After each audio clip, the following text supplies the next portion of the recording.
Hey guys and girls, it's Blackjack with 396 Guitars. We have a classical guitar on the bench today. It's an interesting little number. It's just a clean up and restring. Let's get to work. And remember, if you dig what I'm doing, like and subscribe. So we don't get too many of these. Oddly enough, I get a lot of them at the shop that I work at.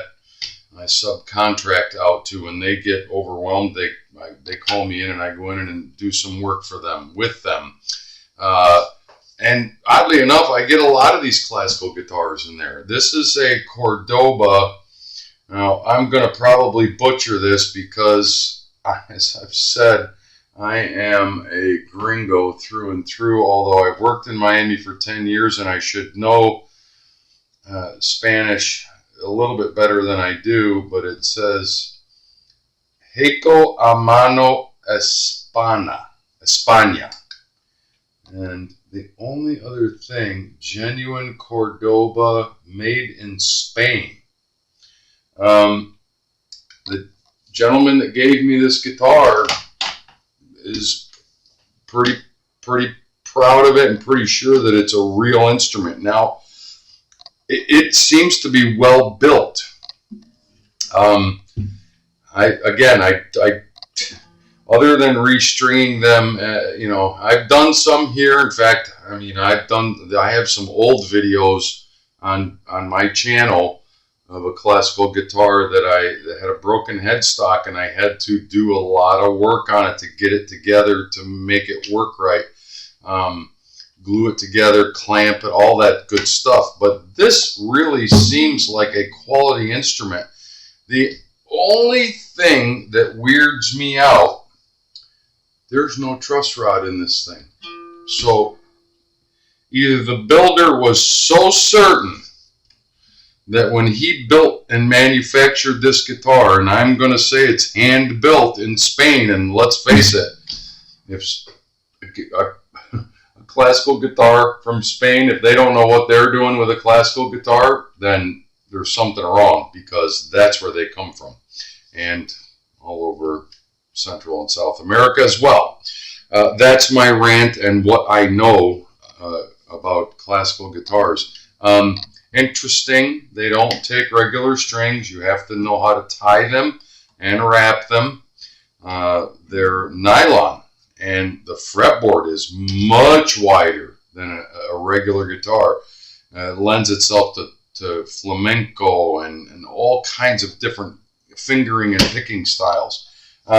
It really seems to be well built.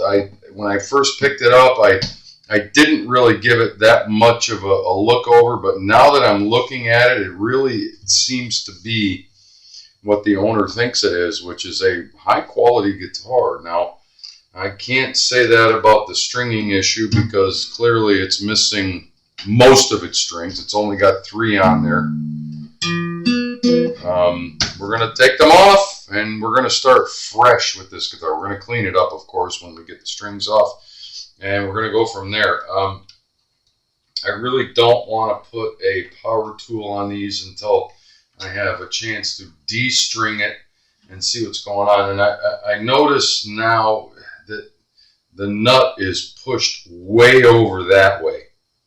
The camera may pick up on that. Can you focus for me? Autofocus camera, please. You're going to give me a hard time today? Look at right there. The nut seems to have shifted in that direction.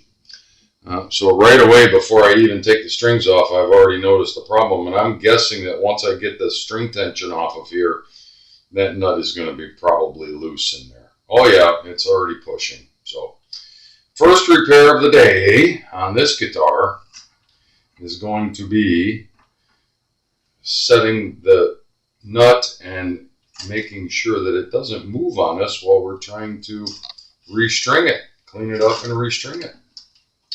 Wow, these strings are really in a mess.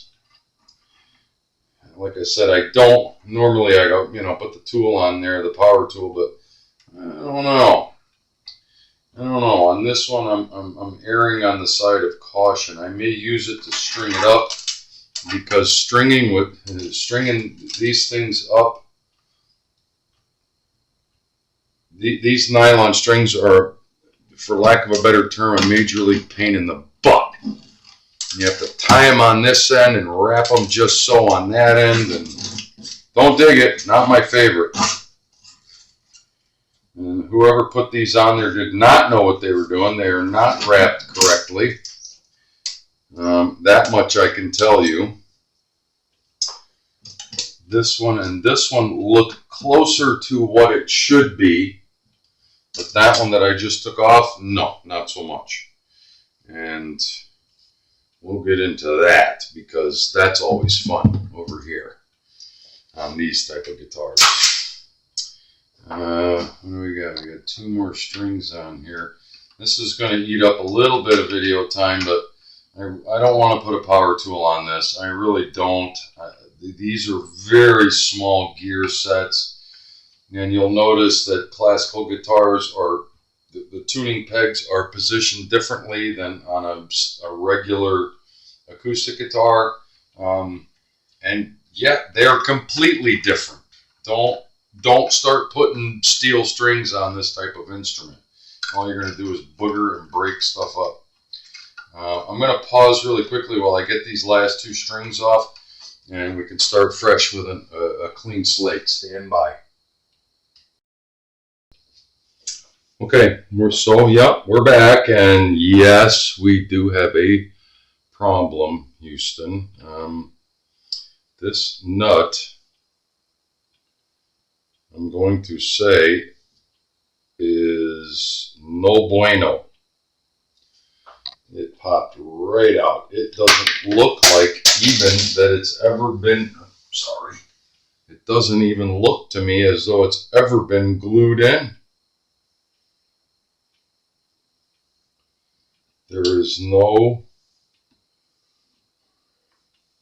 evidence of glue anywhere on there, nor down in the slot.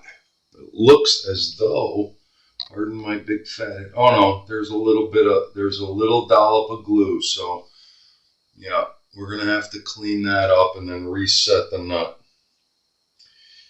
The problem is it never actually touched the nut. Whoever set the nut put a little dollop of glue across that edge, and it never touched the nut. So that nut has probably been sliding around side to side. When I got it, there was a big gap here, and it really needs to be centered, which means all your string spacing is going to be off. And that's basic stuff. It doesn't change whether you're talking about a Stratocaster or a Cordoba built in Spain classical guitar. It seems to be sitting down in there very nicely. It's not rocking at all. I am going to, I think we're just going to put a dollop of run-of-the-mill super glue on there. I wouldn't use CA glue on this. It's far too powerful. A little bit of run-of-the-mill, slippery little guy. Run-of-the-mill. Don't ever put it on the face that it attaches. A lot of guys make a mistake and they attach it to the face so that it ends up on the fretboard. You want to put it on the bottom so it only touches the headstock. There, and I'll tell you the reason and the thought process behind that. These things need to be knocked out every once in a while. Now, this one fell out because it wasn't secured properly. But every once in a while, nuts wear out. And you need to take them out, and you want to be able to drive them out thusly, and you want to be able to do that easily. If you start putting it on the rosewood, the fretboard, whatever, and I don't care if you're talking about a jazz bass, a P bass, a classical guitar, a Stratocaster, a Tele, a Les Paul, doesn't matter. You need to be able to do maintenance on this from time to time. So don't over glue it. Now, the leading edge is where I like to put it, where it meets on the very bottom but where it meets the fretboard.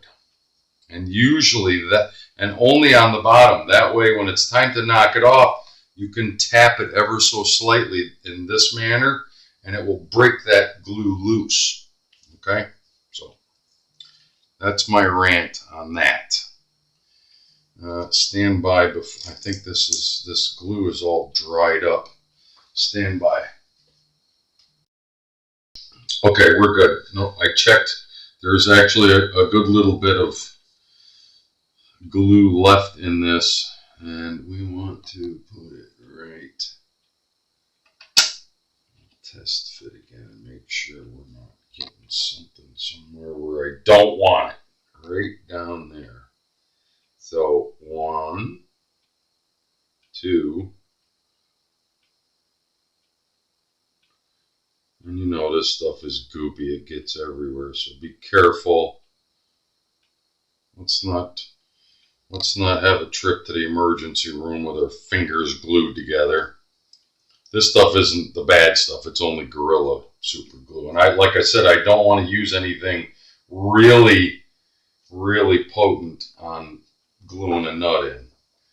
Now, the key is make sure that you're flush here and flush here before it starts to set. And super glue generally likes to get on wood pretty quickly. So you'll know when it starts to set. And then as we start to do other things, this can continue to cure up.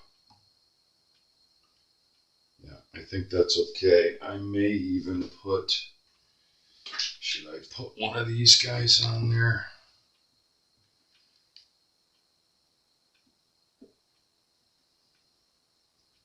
I like that. I like that. Perfect. This should put just enough pressure to keep it down in the slot. Now, if it doesn't take, we're going to clean it up and do it again. It's no big deal. This is the time to do this before you get too far along in the process. Really grungy green fret wires. You know, that drives me nuts. And I want to do some fairly aggressive work on those with my fret erasers. That's interesting.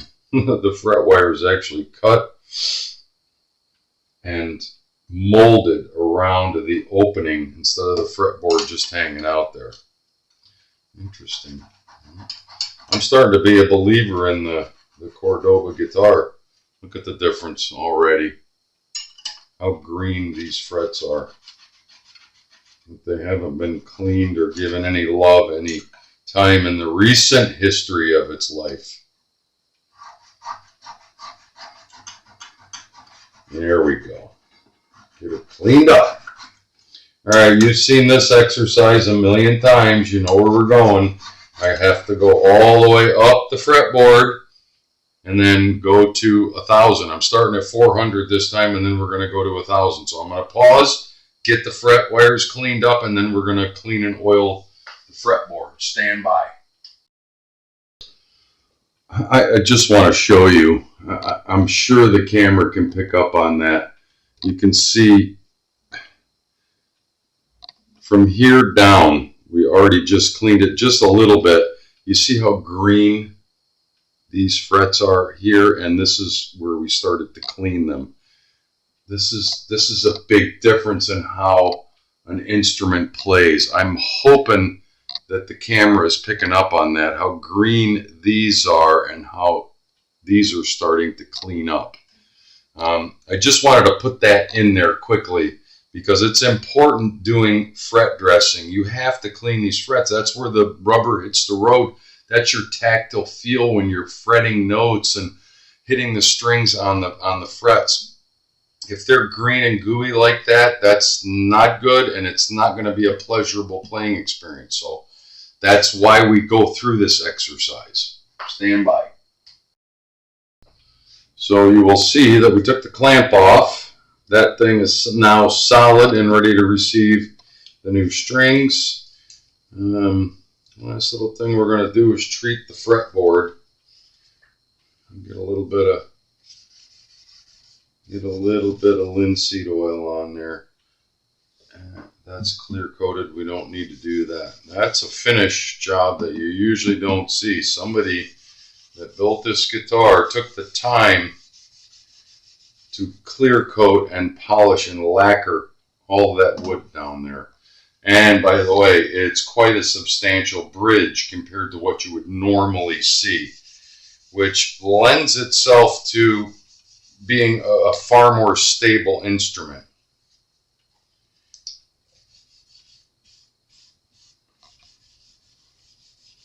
So again, you've seen this process a million times. What we're doing is revitalizing the rosewood on here, or boy, it's really dark too. I don't even know. It's Spain. Who knows what kind of wood they're using over there? It's got to be rosewood, Brazilian or maybe Asian rosewood of some sort. But boy, it is dark, and man, does it love this little bit of oil that's going on. Look at the difference, how black that wood got. Interesting. I love that. Boy, you can tell quality the instant you put the oil on it. Sometimes you put this oil on a fretboard and you go, yeah, okay, yeah, I made it look better, but wow, that thing really pops now.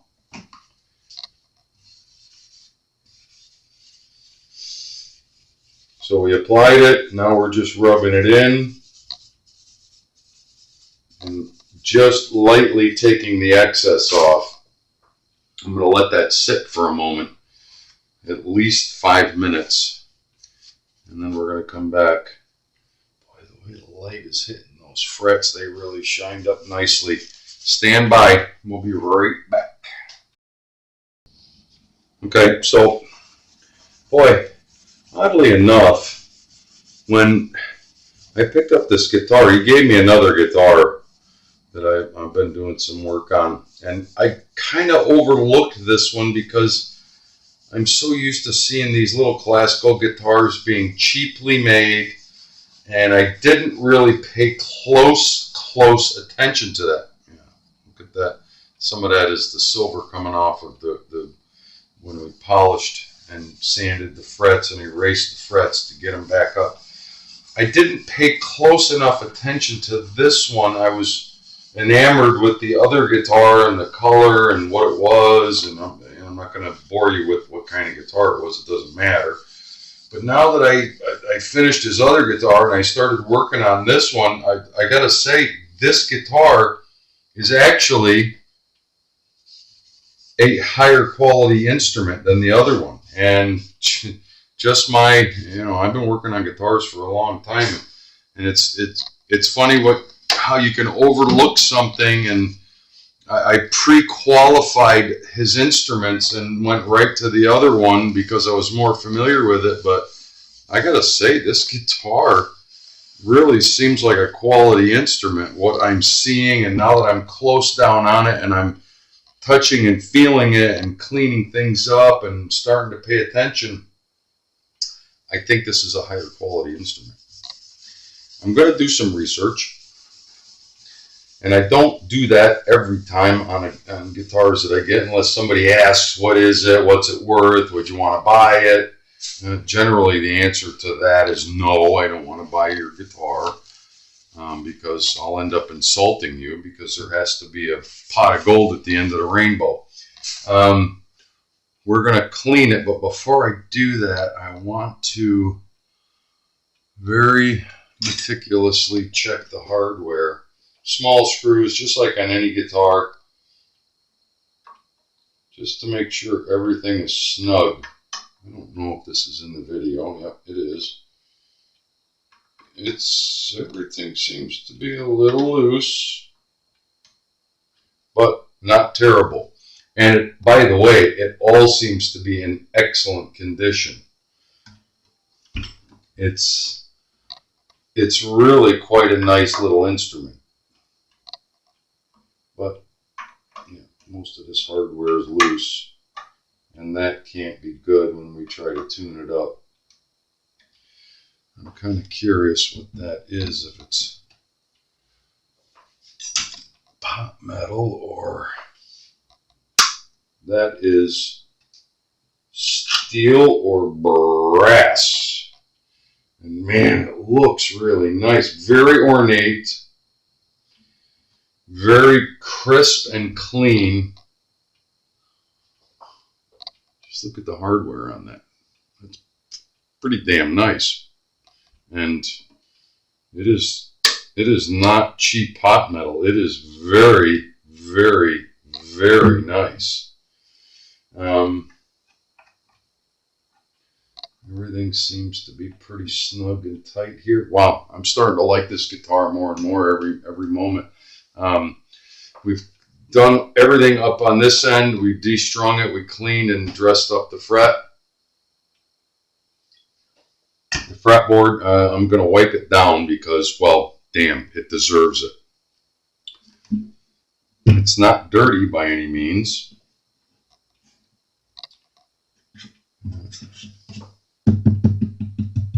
Nice resonance. It has a set saddle. It is open on the ends, not like your regular acoustic where the saddle sits down into the bridge. And listen, this guitar's got a lot of resonance. Okay, let's clean it up. We'll get right back with you in a moment. Actually, we're going to clean it up off camera. I am not going to string it up in this video because that in and of itself is its own tutorial. But we learned a lot about this guitar, the Cordoba, made in Spain.